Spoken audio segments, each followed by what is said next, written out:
To me, it feels good, and it's a little bit of cope to a certain degree that this whole Jane Street 10 a.m. dump is a truth. But I also, there's part of me it may just be cope, like trying to understand why there was zero interest in the bull run, perhaps, right? Now, there's some upside and downside to the truth or lies. So let's say it's all truth, and they, if it's all true and they were dumping the price, well, a couple things are now heir apparent that were not true before. They can't no. But hey, there's more sellers than buyers, guys. There's more sellers than buyers. That's it. I remember watching these big YouTubers, and they would all say that, there's just more sellers than buyers, right? Come on. There's just more sellers than buyers. And that's the meat and potatoes of it, right? But if it turns out that they can, well, then it means that they will, right? So JP Morgan and the gold spoofing, they just factored in the fines as a cost of business. They were fined $1 billion, I think, for manipulating the gold futures, right? But meanwhile, they made $100 billion, so they don't really care. Now, if you wanted to get delusionally bullish, you could say, well, there'll come a time, and this is like factoring in manipulation. Well, there'll come a time they'll manipulate it to the upside. Yeah, but right now, it makes more sense to pimp that whore out, right? Like they just, if they can keep this whore in some sort of whore house and just have her turn tricks every day at 10 a.m., right? Well, let's just ride this whore out, dump it, buy it, dump it, buy it, dump it, buy it, repeat, dump it, buy it, dump it, buy it, dump it, buy it, right? Rather than, and then maybe in the end, they'll pump the price, but I wouldn't count on it to the upside. I would just think that they'll pimp this whore out. They'll trick her out until they've squeezed every last little bit of whatever they're doing to it, if they can. Now, all of this stuff is like, the one thing I think is that when we're in the Wall Street game, it's kind of like I had some friends who went to the NHL. Let's Army pipes. Scopium happens 2-3 times per week and match the NASDAQ on a majority of those days. Now I'm hearing it's actually Axiom, not Jane Street, that Zach XBT is referring to. Yeah, I mean, so it'll come out. That's what I mean. Like until it does come out, if it ever does, right? Because who knows? They'll probably settle in the back room. Okay, listen. Maybe we did, but here's $80 million. Maybe that'll change your mind. 80 mil. Cut the check right now. Make this all go away. And then we'll never really hear about it, right? So, and what'll more than likely happen is that this will just get rinsed out of the news cycle, right? And in a week, we'll be back to some other miscellaneous, useless information to fight over, right? But really, at the end of the day, remember, it's us versus the rent-seeking pedophiles, right? That's it. It's just us versus them, right? And now you could, if you want to be delusionally bullish as well on it, you could say that, well, if it wasn't worth having, they wouldn't worth tricking this whore out, right? Like they could have tricked XRP out or something, There's other whores in the stable to trick out, to turn out. So maybe you can, feel a little bit honored that they're turning our whore out. They could have turned any of these whores out. Maybe they will go down the line, right? Once the people realize it, that E-Money, what was the end game then? Yeah, I think maybe the end game was just accumulation and rinse and repeat. So like, it's almost like if, they were doing it, one of the reasons I think they might do it is to cash cow it. If they can dump it, buy it, dump it, buy it, dump it, buy it, and accumulate it at cheap prices, always taking a premium, right? Well, let's just do that all the time. It's like the absolute arbitrage of the century. So once they hit an arbitrage that pays off, I mean, you're not leaving a golden arbitrage. You never, right? You'll just keep on doing it until you can't, right? That's the beauty of the arbitrage. It's like free money, right? Yeah. So I don't know. All these things are above my pay grade too. And once you involve the Wall Street, yeah. So the friends in the NHL, they were always pretty good when they were growing up at hockey. Like they were always the best, right? From 5 years old, then they were 7, and they got jumped up to 9 years old. Now they're playing 2 years ahead. Now they're 9. Now they're playing 11 and 12-year-olds, and by the time they're 10, they're kind of scouted for these weird hockey schools that I didn't know existed. Like in Weyburn, there's this like kids go to hockey school, really. And that's not too crazy now because my nephew's 15 and he's going to a baseball school next year, and he'll grade 11. So he'll move to Alberta and be in a baseball school, which is the same thing. It's kind of like, the breeding grounds for the next great whatever. And so these hockey guys, before they got into the NHL, they were always the top dog, and they kind of knew what was going on, and they had the lay of the land.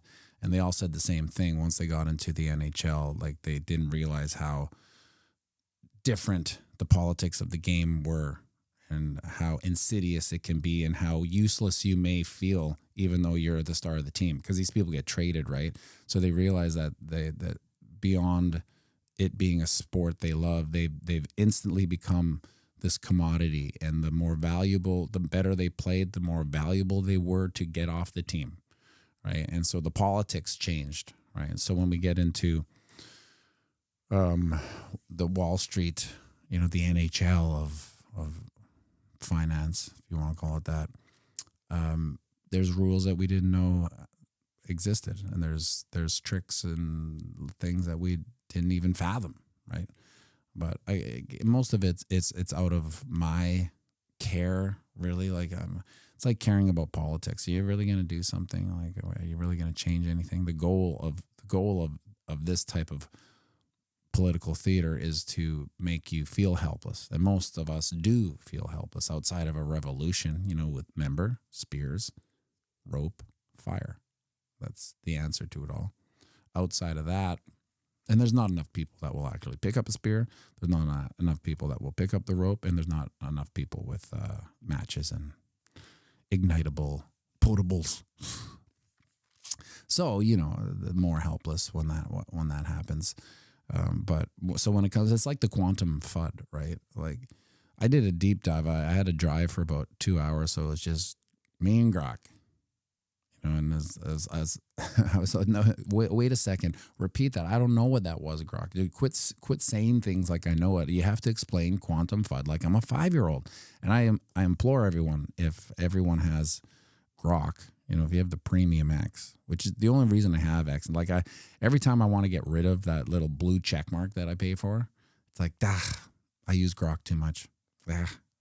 For the $10, it's worth it for the Grok. Right. And like one thing I didn't know about quantum, like, so even my very baseline knowledge of it from talking to Grok and having this AI talk to me like I'm a 5-year-old, which when it comes to quantum, I'm probably less than a 5-year-old. Because it's one of those things where you can't, it's like, wait, what do you mean it's both? So here's my regurgitation of what I understood of the quantum FUD. When the computers that are hashing out the complicated math problems to continue the security of the network, they have to start at a certain spot, and it's binary 0 or 1, and then they go from there. So, like, let's say it's one big riddle. Right. Well, if you start on 1, that riddle takes you there. And if you start at 0, that riddle takes you there. And maybe that one does it, or maybe that one doesn't. But they all happen at different times. You start at 1, go. You start at 0 at 1. And then if they fail, you just keep going back and you start at this one place. But with the quantum, the 0 and the 1 become the same at the same time.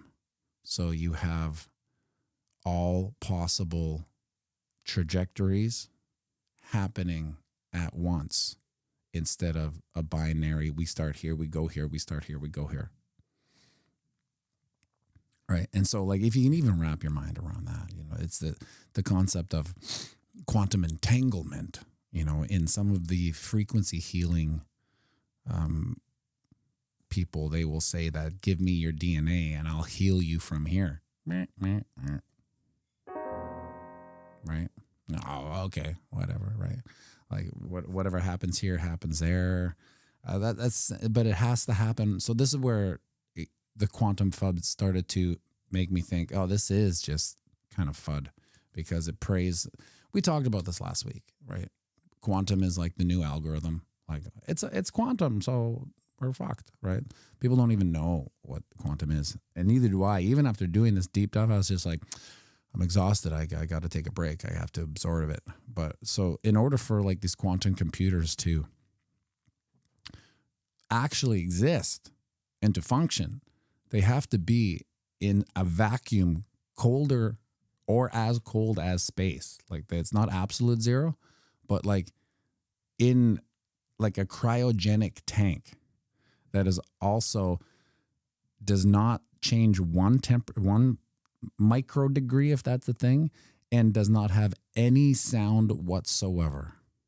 Right. So these are those two things I didn't know about. I just thought it was like a silly big computer that didn't know. In order for this quantum qubit to exercise both 0 and 1 at the same time at all times, it has to be within this cryogenic temperature of almost absolute zero with zero sound. There can't be one microdecibel of sound. The slightest sound kicks the qubit out of its quantum state, right?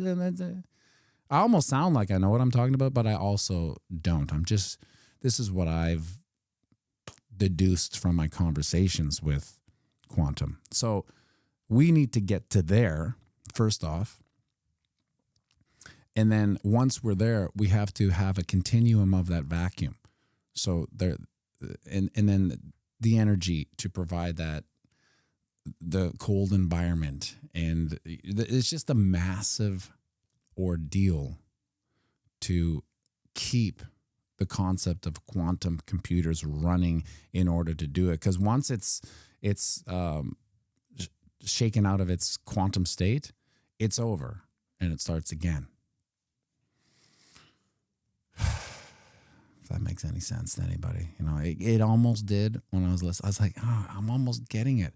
But the concept of two things happening at once, existing at the same time until you look at it. You've heard that one probably. All things are existing in one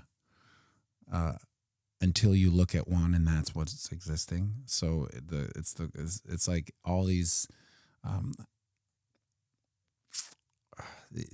problem solvers all existing at one. So, it's on the tip of my tongue here. It's like, imagine like a million problem solvers all existing as long as you don't look at any of them, right? Because as soon as you do, and that's where the sound and that's where the temperature comes in. Once it gets affected, it goes back to one, and then the quantum is over, right? So the state of quantum is what is probably hard to maintain.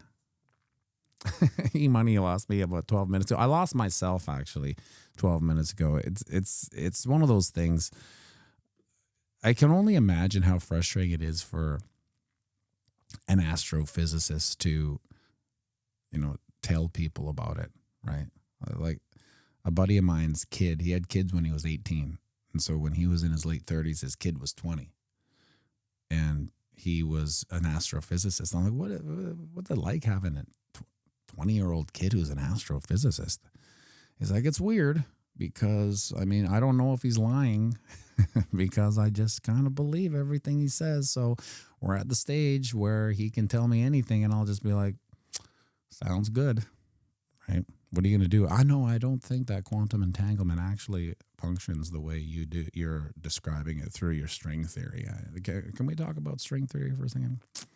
Anyway, looks like we have here what some legacy analysts would call a, well, baby, 4-hour chart, member. Little baby bull flag, right? I haven't seen one of those in a long time. Remember bull flags? Yeah, they used to come around a lot more. Do I have this guy? Oh, look at that. Haven't used it so long, didn't even know if it was still there. Get it a big there. Yeah, it's old-fashioned bull flag. Now, I could, if we retest the 50, which would be completely normal, jump down to the 50. Is she sturdy? Is this deck really up to code? Yeah. Okay. Well, let's go back. Let's go back up. Right. We kind of want to see a test on that. It wouldn't be a big deal. Dip down to 66.8. Throw a wick down there. Little investigative wick. Is this sturdy? You guys make this to code? And then pop back up into our bull flag. I was going to say bear flag. I'm just so used to saying bear flags. And then you can see this is a little bit of a wick cemetery, right? A wick graveyard. We just keep getting denied. Army pipes, they come around every bear cycle. They're called relief rallies and usually end up being a bull trap. Yeah, well, my bull trap is set up here at the rejection zone, 74.4. Let's move her back. There we go. So you can keep your papers on it. 74.5, right in line with that 200 moving average, right? Now, this rejection zone, we had it way before the 200 moving average was even we weren't even talking about the 200 moving average was still at college. He wasn't phoning us because he was partying. He had a bunch of girlfriends, and now he might be coming home for, what would that be? I guess end of year. He might be graduating. So the 200 moving average is coming back down to see our rejection zone. So let's take the poll, yes, slide it all to the breakout point, and then we're all at 76K. Let's put that in just because we're here. We're doing this. 76K-ish. That is where this bull flag plays out to about. So possible scenario would be to, let's draw it in here, have another pump, get a little bit tied up here, the 200 moving average, and then we continue up to 76. But by the time the weekly candle comes to a close, we will be underneath 74.5. Fulfilling the prophecy of the rejection. Of the rejection zone, 74.5. Now, that's how I could see it play out. And our stories will have to change if we get that weekly candle close above 74.5.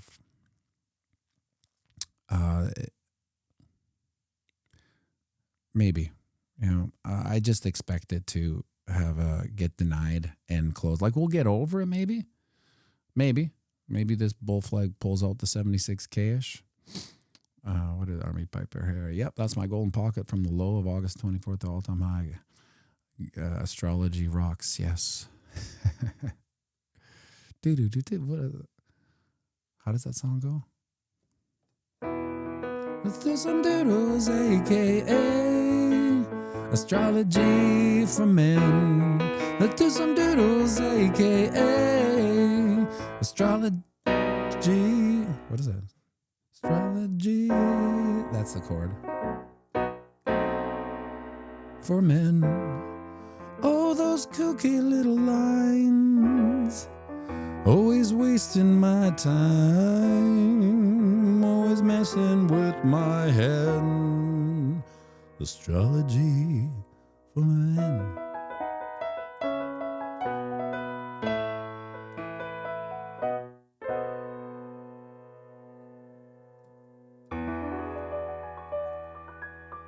Jazzy chord.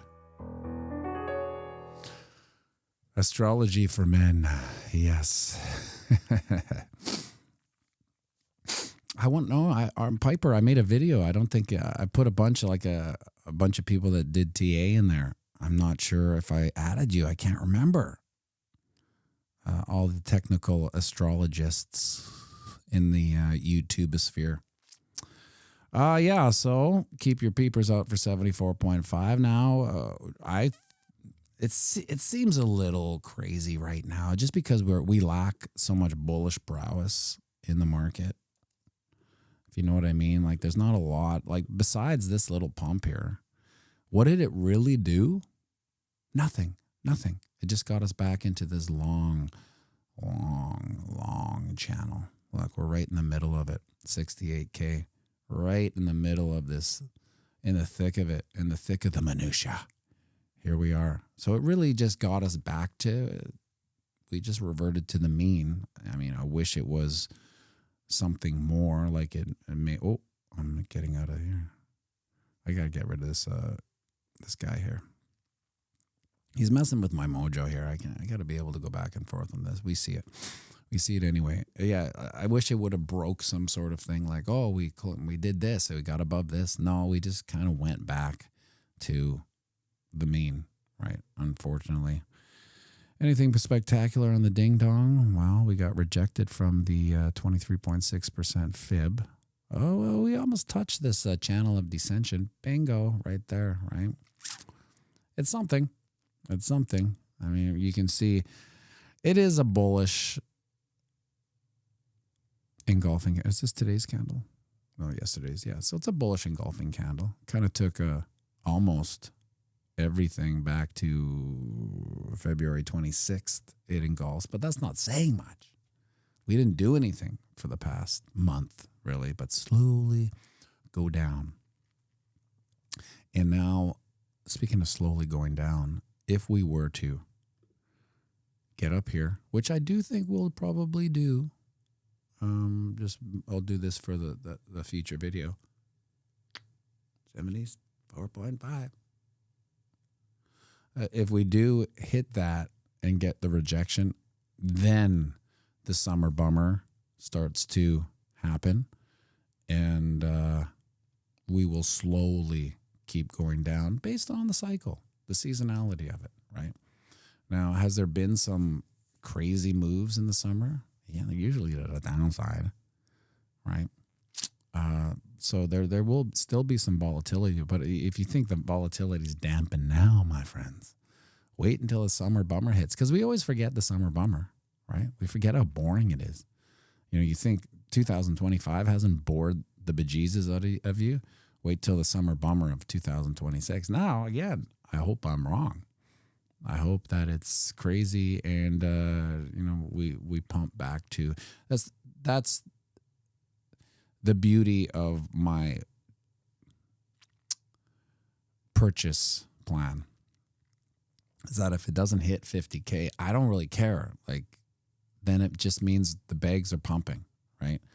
And so this is round, it's kind of like round 2.7 for me, right? So like, depending on your cost basis, the bags are packed.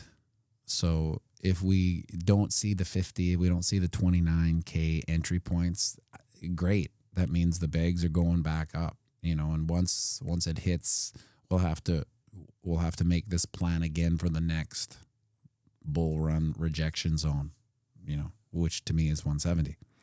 Unfortunately, I know you're probably like, quit saying that. Quit saying 170. How dare you? I get it. This isn't a hopium channel, obviously. It isn't a hopium channel. But if you are prepared for certain price action, you can make a better plan, right? To a certain degree, it's fun to just be on the roller coaster, up, see, down, see, up, see, down, see. Whoa, it's grows so high. Oh, it's so low, right? But I mean, within that volatility, you can still make some decent returns if you have a plan, right? But there'll come a time where most people bags will be packed. Most people in this community, the bags will be like, once it's over 100K, the bags are kind of packed, right? And then, so you got to ask yourself at that situation, if most people's bags get packed, what is the percentage of the investors that are, constantly DCAing at that point? I don't know. It's a good question. I mean, I DCA without thinking about it through Bull Bitcoin. It just does it every month. So it takes away a lot of the bullshit in my mind. Like, like I have two levels: the DCA level, don't think about, and then the planned level, which is 50K, 29K, right? Those are my planned injections. And if they don't happen, great. Means they'll do something else. Maybe wait for the next one. But I'm not a short-term trader, so those would be forever bags, right? So like say if it went down to 50K and I managed to take back my pick a pop empties in the garage and got like $16, I would put that at 50K and that would be it, right? That would be it so when the price is, upwards of 200K and it falls down to 120, I don't care. I got $16 down at 50K, right? Now, if it doesn't go to 50K, it means the pick-a-pop bottles that I put in 2020 or 18, those are still having their day in the sun. No matter, even at 29K, they're still having their day in the sun, right? And there'll come a time where a lot of people watching this channel, people watching Army Piper's channel, they'll get in that situation where they're 2 or 3 cycles in, and even the bear market low is a glorious price considering their cost basis, right? And then what happens at that point? Does everybody just become like a chronic DCAer, like myself? It's not a lot. I think it's $1 a day right now, and as the price goes down, I will start amping up, especially around October. That's when I'll take back as many bottles as I can just to DCA. Right. And speaking of DCA, fitness DCA starting up next week for all the OGs. I put it behind the $10 member wall just because I don't want looky lulus. Right. I want people serious about getting into the best shape. So if you're interested in getting into the best shape of your life, we'll see you next week. I'll go at 9:00. It's just 10 minutes, right? So the thing, you don't have to watch it live. It'll be up there. And then you can, follow along with it whenever after work. But it's about commitment, right? The thing I love about the 10-minute workout is that it really frames your long-term investing mentality, right? Because if you do it long enough, you start seeing some returns. And once you see some returns physically from the work you've put in and the time you've committed to, then the flywheel begins and you can't get off, and it becomes just a part of your life. So beware of if you choose to go down this fitness DCA route for the bear market, your life will change. And I think it'll be in a positive way, but you will be different because you'll prioritize your health, and maybe you haven't ever prioritized your health, right? It's a weird thing because it's a flywheel in itself. You get a little kooky too, right? When you're prioritizing your health, you start like watching sugar and carbs and stuff like that. I don't eat any carbs except for what's in some fruit, right? And that's a little kooky, right? So, but it's a good cookie, right? There's bad cookie and there's good cookie, and it also affects your investment strategy because that if you just keep doing that kind of dollar cost average into an asset with a high CAGR, you'll get the same results as you do from a 10-minute workout, right? There's people keep sending me now these things about 5-minute this and 10-minute that, because they all make fun of me, obviously, right? Oh, 10-minute workout. Yeah, right. And like with Duke, he plays piano for 10 minutes. And I think he's probably one of the better piano players at his age that I know. Now, I know there's some Asian kid who can play Rachmaninoff by heart somewhere. That's a whole different level.